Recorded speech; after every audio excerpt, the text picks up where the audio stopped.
Dreamers, welcome back to another episode of the Cuddlepunk podcast. I am your host, the mastermind, the dumbest girl alive, Veronica Vex. With me today, she is the lead singer and guitarist for one of the fastest rising bands in the Chicago scene. I am so happy that I have been able to meet her last year, as well as to see her band thrive this year. Meredith Haynes from Latter is here, everybody. Meredith, how you doing tonight, sweetie? I'm pretty good. I woke up late, so I'm just like chilling today, honestly. I think that you deserve a chill day, given what's been going on with the band recently. Thank you. Thank you. Yeah, I'm like, I don't know. We were in the studio last week too, so I'm and there's like a lot to do still, so I'm just kind of like trying to catch up with everything. What process of whatever it is that you're recording next are you guys at? Are you at the demo fit? Are you still writing or just recording at this point? Yeah, so we have like a bunch of new songs. We don't really know what we're going to do with them yet. Um, but we are finishing up the vocals and then it's going to be mixed. Hell yeah. Very, very So hopefully excited. some new music. Yeah, hopefully some new music like within the next like few months, I'd say. Let's start off with what we're talking about involving the band at this point. You guys are having 100% your moment on TikTok right now because of I Don't Owe You. Can you go a little bit more into the details of that song and why you think is resonating with so many people? Yeah, so a lot of our music is about like so the whole first album is kind of about a lot of different it's about like one relationship that I had that also is kind of like tied up in a lot of like chronic illness stuff and things like that. So I wrote that song. So like my ex that I dated, like sent me an invoice for breaking up with him. Like he wanted like money for like emotional damages. I remember when you Um, told me that story a couple of months ago, and it was, I don't think I've wanted to hurt a man quite like that in a very long time. That is it the was most audacious shit I have heard of in some it fucking time. was it was literally it was like one of the wildest things that's ever happened to me. So that's kind of like I wrote the song about that instance, like hence like I don't owe you.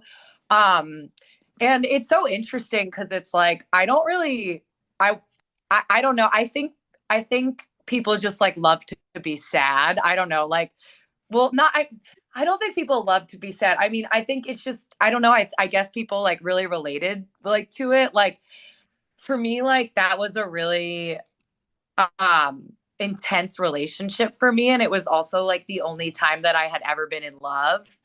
And I think that like that those emotions like kind of shine through like the song. I think that people can like tell that this was like a really emotional event for me. And yeah, I don't know. It just seems to like really resonate with people. And what's really interesting is like I never said like online or anything like I never said that it was like an abusive relationship or anything like that. Like I never said that. Like all I said was that like I got a Venmo request for being broken up with and it was really awesome because it was like just like a flood of people kind of just being like, oh, like I had a similar situation happen to me. And like a lot of people like opening up about like their abusive relationships and things like that. So I think like, I don't know, it just like seemed to resonate with a lot of people. I don't know. I'm like obviously really happy about it. But yeah, it was wild. I see people complaining about having to do the TikTok thing a lot when they're in bands and everything and having to try to figure out like the way to make everything work. I've been at this for over 3 years at this point. You don't get like there is no way to like there are certain ways to hack it, but I think that the best way to do it is just to do something that you get like you is to you don't have to make it this like I just write the next emo anthem of the summer or whatever. Like it can just be as simple as explaining the tiniest bit about the song in the captions before going into the performance and then having I think people are more able to like pick out what they actually like than from TikTok that people are gonna give them credit for. Yeah, I don't know. Like it's really funny because like I'm really old too, and I like barely know how TikTok works. Like people are like, how did you do that? I'm like, I honestly have no idea. Like, but I think it's honestly like kind of a numbers game. Like for me, like I counted and that was the 66 TikTok that I posted.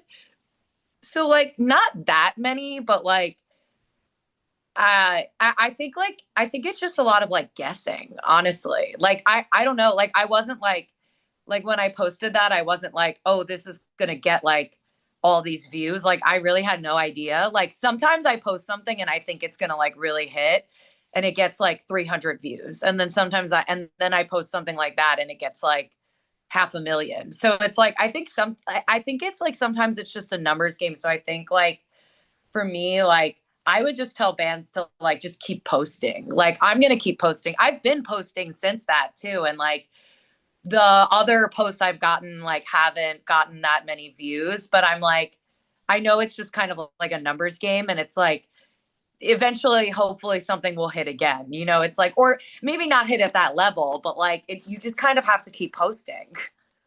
That's literally all it is just you have to keep doing the thing.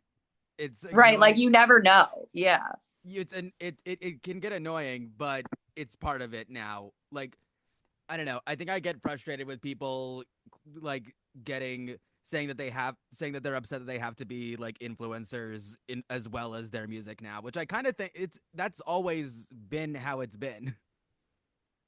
Yeah, I mean, like I totally feel that. And I also think like I don't know, like for me, like because I kind of felt that way too, but I kind of tried like shifted my perspective on it where and I was talking about this with like there's another band in Chicago that posts like a lot of content, Mr. Flies. They're fucking awesome.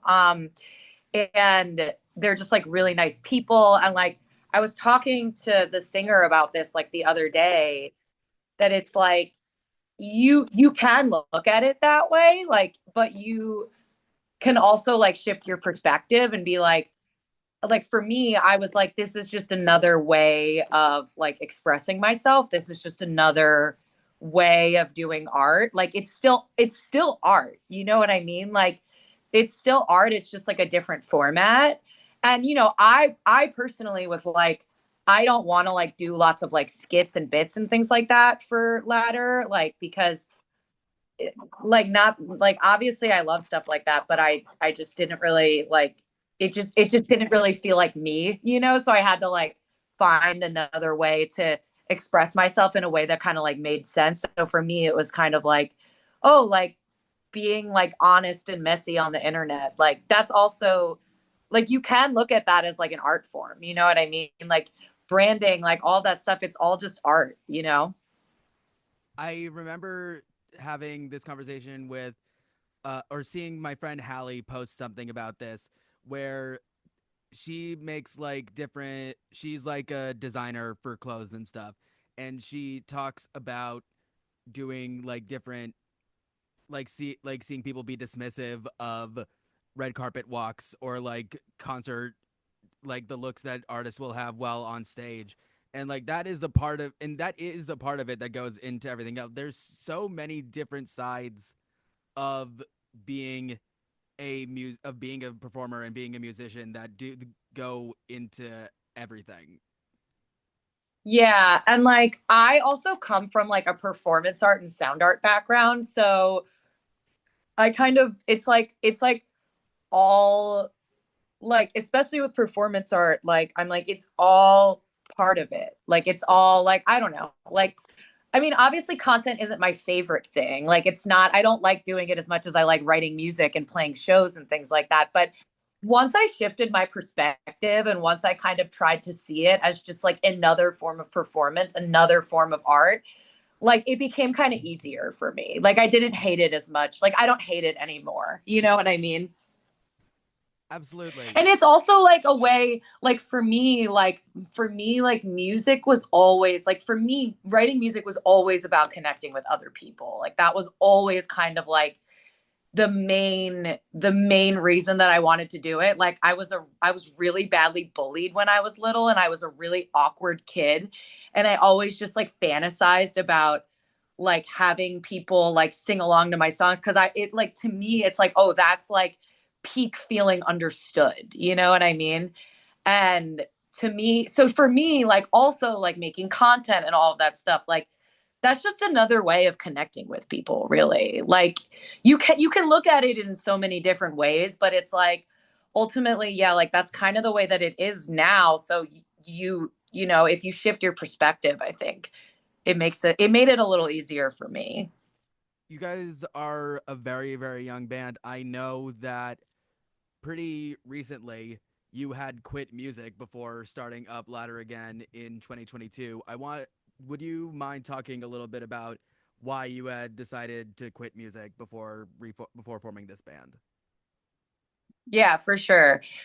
So I have like a weird journey with music. Like I always wanted to play music when I was little, but I would like sing all the time and stuff, and everyone would tell me I was tone deaf, yada yada yada.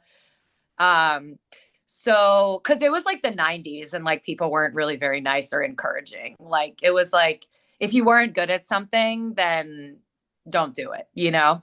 So I didn't start playing music till I was 23, but then like once I started, I kind of went like full speed ahead. I was in like a ton of bands in Philly because I lived in Philly for 12 years before Chicago. Um, and like some of my bands, like we got to do cool stuff, like for sure. Like one of my bands like put out a tape on Get Better back then. Like, so I don't want to say that like nothing good happened, like nothing cool happened. Like it was fun, and like we got to do a lot of cool stuff. At the same time, like it just kind of felt like very like I eventually left Philly because it felt like it just kind of like felt like maybe like things weren't like I was kind of like this is like a pipe dream. Like, like this is something that I'm like holding on to this childhood dream that's just like not gonna happen, you know? That's how it felt at the time, you know? And so it was really devastating. Like it was like I cried like all of the time. And I eventually just decided to move to Chicago, and I was like, I'm not gonna play music anymore. Like I'm done. I was like, I'm gonna go to school for sound art, and I'm gonna like become like a sound artist type. I'm gonna be like in the fine art world, you know. So I did that. But I kind of like missed playing music. And my therapist was like, maybe you should like try to play music with some people, like just for fun, because I wasn't doing it anymore. So I put like something on my Instagram story, like, who wants to start a screamo band? And a couple of people responded, and we got together, and so that was in 2021, and we were kind of like writing some stuff, and it was cool. And they're all like still my friends, but like, and that's how I met John, like my bandmate John, because he was friends with them. I didn't know him. And then, but the thing was like they all kept canceling, and then me and John were the only people who would come to practice. So we kind of just started like writing our own songs, and we were like, and then one day I just kind of like sidebarred him and was like, do you want to just like start our own project? And it was going to be like just kind of for fun. And like, I really didn't think anything of it. Like, I wasn't like, oh, this is like going to be a thing. Cause I was like really busy with a lot of like sound art stuff at the time. And I was like, this is just like a fun little, like, this is like my way to like keep doing music just like for fun, you know? But then we went to the studio and we like recorded My Body Is My Sickness. And we were kind of just like, this is like we're like a good band. Like maybe we should, like we never had like a full conversation like, oh, are we gonna like do this? Like we just kind of did, like we were just kind of like, oh, the music is good and we believe in this music, so like we just it kind of just naturally happened. But it's crazy because like our first show was like less than a year ago, so everything happened like pretty fast. But we've been playing together for a few years, so I guess it wasn't like that fast, you know. Like we had been kind of like refining our sound for a while. I think it's so cool, not only that like it's finally taking off for you, but it's also like you're not alone in there's a like real screamo scene that is coming back in Chicago in a big way with bands like you and bands like Split Jaw. Like it feels like there is a like new era of I always say that like there's like new era of shit happening right now, but it does feel like the scene is kind of moving in that direction at least like from what can be like seen online at this point. Yeah, I think Chicago has the best music scene in the country. I I really agree do. completely. Like, I really do. yeah, like, and I think that everyone, like, I don't think that people realize it yet. Like, because for so long it was like Philly, Philly, Philly, Philly. Because I lived in Philly for 12 years, you know, so like You I lived was in in Philly that. from like Wonder Years and Menzingers all the way through to like Mobo and shit, and then up And in like Mannequin Pussy. Yeah. right. So it's like I saw it all. And but I genuinely believe that like Philly, like that Chicago has the best music scene. Like I've never like been in a scene like this that's like so community minded and so like supportive of one another, and the music is fucking awesome. And like people show the fuck up. Like, you know what I mean? Like, and I think like you know, I think like and I think that eventually like the rest of the country will realize that like Chicago has the best music scene in the country. And like and I think that in the coming years like you probably will see like more bands like kind of like breaking out of Chicago. But I think it's kind of like starting. I mean it's been happening for a while, but I think it's really starting to like pop off now.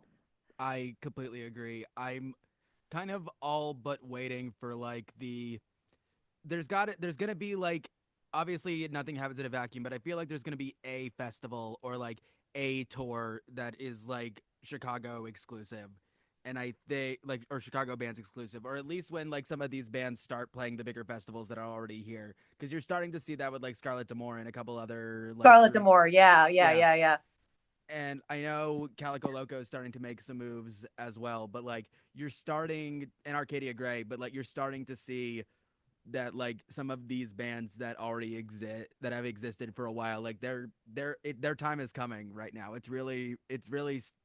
think there was something that happened like post lockdown, because that's which might just be my bias because that's around where I started coming into the scene, but it feels like there was this dedication to like actually going out and making sure that you support the scene that exists because you know that it could have been taken away.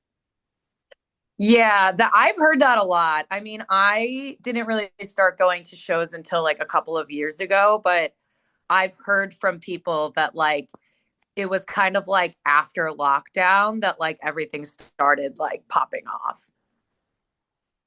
It's been really cool. I want to know a little bit more about like your time in the art scene in Chicago. I haven't really dove into that much. I want to hear a little bit more about that, if you wouldn't mind. Yeah, for sure. So yeah, I was doing art like I went to like the Northwestern Sound Art program um for sound art, obviously. And yeah, it was cool. I did a lot of like noise shows. Like I performed under like the name Mayor, MAIR, for a while. And I had an artist residency at this place called High Concept Labs for a couple of years. Um and I did a lot of work. So the same like person who's the same person who's like who the whole album's about, like, you know, I think I probably told you this like when we met for the first time, that like I also got herpes from that relationship, and that was like very traumatic for me. So I made a lot of like it was very traumatic. Like as like getting like an incurable disease is something that's like so socially stigmatized, is like very emotional, can be very emotionally traumatic. So I was making art about that. Like I was making art about like STI stigma, and like kind of like talking a lot about like the way that language shapes our perception of like different things. So like, I did a whole piece about how like, the way that we talk about like STI diagnoses kind of like informs, like it kind of like perpetuates stigma. So like you hear a lot like if people have like no test results for STIs, they'll be like, "Oh, I'm clean." And like, I used to say that too before all of that happened. So like, I know that no one means anything by it, but it's like you realize like, okay, well then what is that like it creates this like duality. So I was making a lot of art about that. And then I also started something called the Soft Noise Skillshare, which is like a Skillshare series for like women and gender expansive folks who do like sound art and things like that. And that I still do. I don't really do like a ton of sound art anymore, kind of because like it never really resonated like with people, I don't think. And I think like looking back, I kind of like my heart wasn't as in it as it is with music. So I can kind of imagine like I'm like, okay, I kind of see like why this didn't really resonate with people, because like it wasn't really resonating with me. But I still do the Skillshare. So that I still really like doing. Let's go in that case over to Soft Noise Skillshare. I think there, I want to know more about what it is that you're doing over there. Yeah, yeah. So the software Skillshare, like not really, that's kind of like the thing that I'm still like the thing that I'm still doing in like the art world. So it's like so I started it like modeling off of this place, this group in Philly that I was like loosely involved in before I moved. I was like kind of involved in this group called the Sound Museum Collective. So it's kind of modeled off of them. Like it's not, I'm not really doing anything like innovative, but the idea was just to do like free workshops for like of like sound art and things like that. Um that are like only open to like women and gender expansive people. Um so so yeah, I kind of modeled it off of that. We started in like July of 2022, and it kind of took a while to like it took a while to get going. Like the first few, like I think the first one there was only like one person there, and then a couple others, but it took a while to like really kind of like spread the word and build that community. But I feel like now it's pretty good.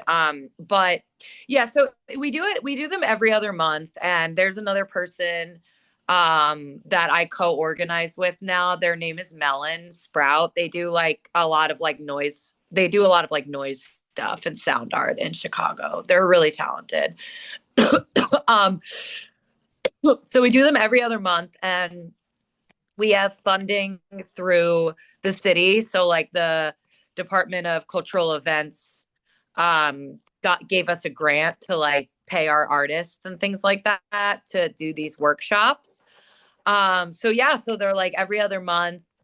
We've covered like a really wide variety of topics at this point. Like, well, we did one on like DIY recording at Friends of Friends Recording. That was really cool. But we also do like weirder ones. Like we did one on like computer music and like performing with computers. We did one on VCV Rack, which is a free Euro Rack like emulator that you can download. And we also did one, we just did one yesterday on loopings. That one was really cool.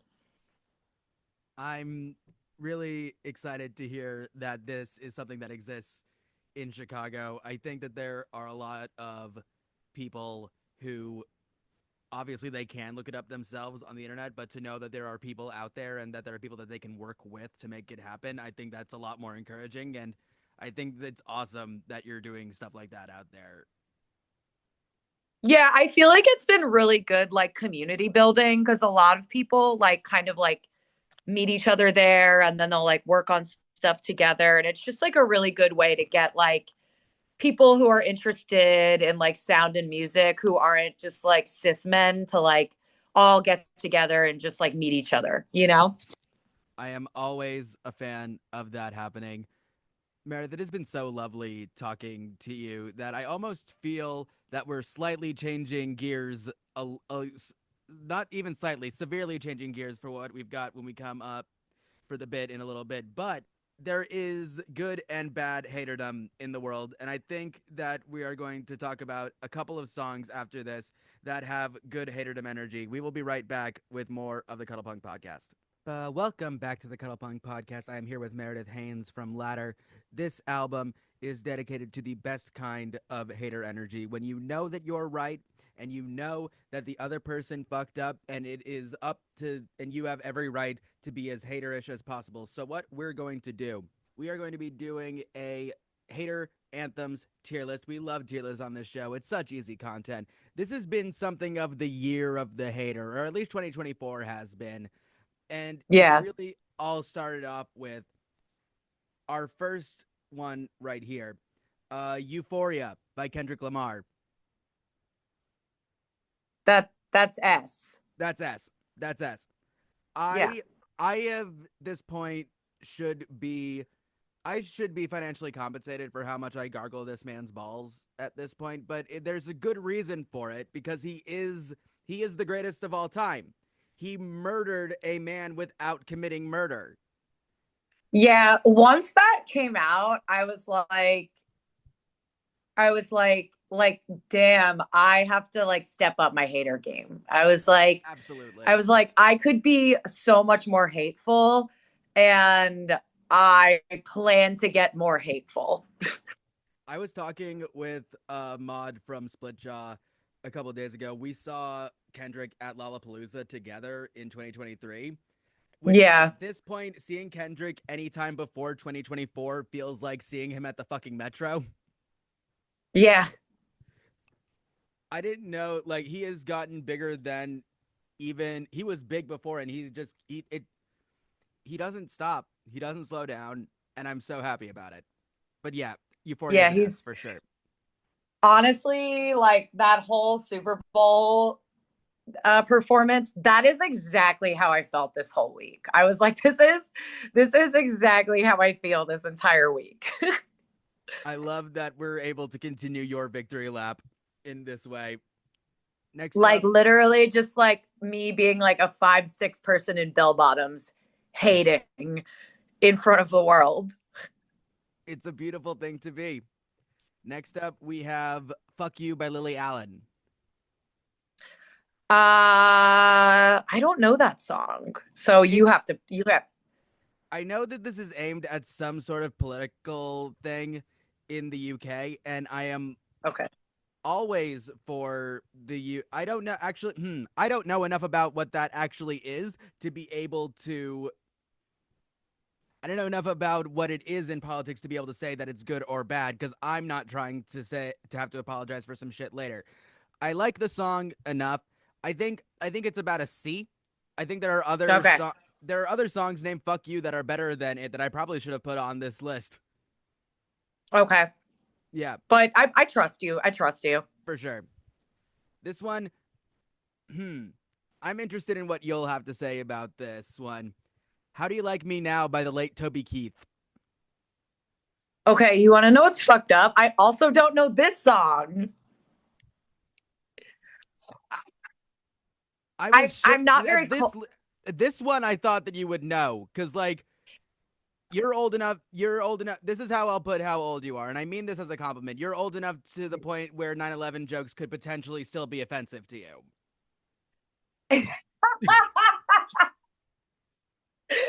That's funny. You're right. You're right. Yeah. Toby Keith is so is I I'm gonna put this one in a B. I kind of like where he's going. I'm putting it in I'm putting that one in C as well. Okay. My feelings about Toby Keith are complicated enough that they could have an entire episode to themselves. But God, who would ever want to talk for that long about Toby Keith with me? Okay, that's real. Also, like, I don't know a lot of music. So hopefully I'll know the rest. But if not, I'll just believe you. I know for sure that you know a few of these. I saw you share one of them er- earlier this week. It might have been yesterday. Okay. We're gonna going up with "I Don't Care" by Fall Out Boy. Oh, okay. Oh, yeah, yeah, yeah, yeah. Yeah. Okay, so I'm a huge Fall Out Boy fan, but Mm-hmm. I don't know. I mean, I know that song, obviously. But I don't know. I feel like this one's kind of weak, you know? I think it's certainly very weak Like for they could have gone harder with this. P. I put it D, and I'm a big Fall Out Boy fan. I gotta agree with you on that one. That whole album and the next one after that is basically saying fuck you to their fan base. And frankly, I think that there are a lot of songs that have a lot more venom on them than I Don't Care from that era from Yeah. Pink Ones. Yeah, I only know the first three Fall Out Boy albums, but I know that song. I know that song. For sure. But to me, like, Take This to Your Grave was like art. It's like You art to should me. I'm like, you should watch my episode of the podcast that I did with Split Jaw and see how Dean feels about that. really? Yeah, I think you'll find it interesting for sure. He We did doesn't a like fall. He doesn't like Take This to Your Grave. we did a whole bracket of Fall Out Boy songs where we pitted them all against each other until we got to one. He's got opinions on Take This to Your Grave, and 10 Month Summer justifiably roasted the shit out of him in the comments for it. But I recommend that one to Okay. just to see how mad you need to get at Dean, which is something that everybody should be thinking about all the time. Okay. Valid. Valid. Yep. Valid. Money Machine, 100 Gex. I also don't know this song. This one's going up to A for me. I think I'm too old for 100 gex. Like, I listened to it and I was like, this is a lot. Like, I understand the vision, but it's like it hurts my brain. That's totally fair. This is like the big 100 Gex song that everybody that they blew up off of. Um, it's annoying as hell, but God, it's so bratty. It's really fucking bratty in a way that I really, really like. Um, Okay, valid. yeah, I think that. Hold on, I actually have to bring it down to B because as much as I Okay. love this song, I don't know if I could call it like the best hater anthem necessarily. Okay. It certainly is like bratty and like there's some sort of attack happening, but there's not strong enough. It's not, I don't think it's strong enough necessarily. Valid. Yep. Next up, No Children by the Mountain Goats. I also don't know this song. I'm going to make you a playlist of this one. This one had a TikTok moment. It's the I am drowning. There is no sign of land. I It don't was know that song. it was a thing. This is S for sure. This is fucking Okay. vicious. I'm making you listen to all. I'm gonna make sure that by the next time that I see you, you will have listened to all of the songs that you don't know. All of the songs. Yes. Okay. Valid. Perfect. Valid. Yeah, I listen to a lot of My Chemical Romance. So that's it. Gotcha. Um, I'm gonna ask if you know these next ones, and then we'll just go with the ones that you do know at that point. Obsessed by Okay. Mariah Carey. I know that song. Yeah. Okay. That's like, I'd say A. A. A. Yeah. Like, why are you so upset? Like, it's good. It's good, but it could be more hatery. I think that what drives this over the edge from a B into an A is that Mariah hasn't really brought Eminem up since this song, and he is still like throwing barbs at her even to this day. I feel like, Like it was recent when he was talking about Mariah and Nick Cannon the last time. And I just like if you mention somebody once and have somebody else jumping on you for that's good haterdom. That means that you've That's been valid. effective. Return of the Mac. Yeah. Yeah. Return of the Mac by Mark Morrison. Do you know this one? Nope. It's going in S, I and you will find out why soon.